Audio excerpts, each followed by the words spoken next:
Vancouver, people from migrant rights groups, Indigenous communities and religious organizations marched from the U.S. consulate to Trump Tower on Saturday as part of a wave of protests across North America against family separation and detention.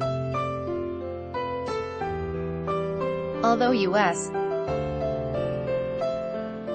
President Donald Trump issued an executive order last week ending his administration's policy of separating undocumented families, protesters expressed concerns about continued family detention and about the Safe Third Country Agreement, which disallows refugees traveling through the U.S.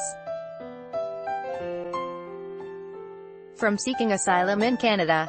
Jesus Soriano, whose family is seeking asylum in Canada, speaks outside the U.S.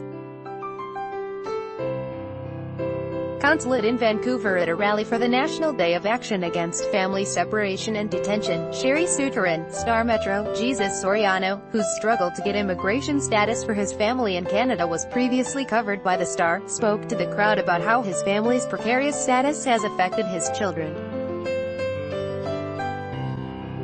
This morning, when I was getting ready to leave to come here, my daughter started crying and asked me, "Where are you going? Are you going to be safe?" Soriano said through a translator. Soriano fled to the U.S. from Mexico, where he feared for his family's safety. But after living there for 15 years, he moved his family to Canada after seeing other migrant families detained.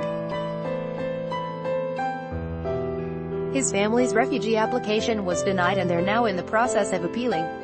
Article continued below. I want my family to have a good life and a safe life. What is happening is not new. There's lots of families like mine who are facing difficult times right now, he said. Ian Campbell, who recently announced his intention to run for mayor of Vancouver, said that there were many similarities between migrant family separation in the U.S. and the history of Canadian Indigenous children being separated from families and brought to residential schools. Campbell shared a message to Trump and Prime Minister Justin Trudeau on behalf of the Union of BC Indian Chiefs. Our hearts break for the many Maya, Aztec, Zapotec, Olmec Indigenous children who are being jailed in child camps simply for traveling through their own traditional territories, he said.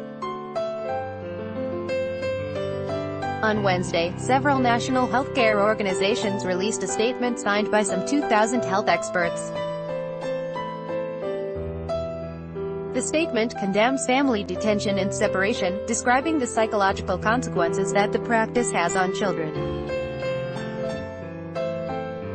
The rally was also attended by many people from religious groups.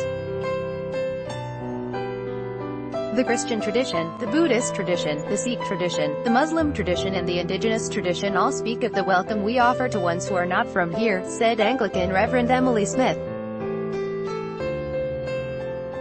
We are here to welcome strangers, to protect the vulnerable. Sherry Suturin is a Vancouver-based reporter covering health and safety, youth.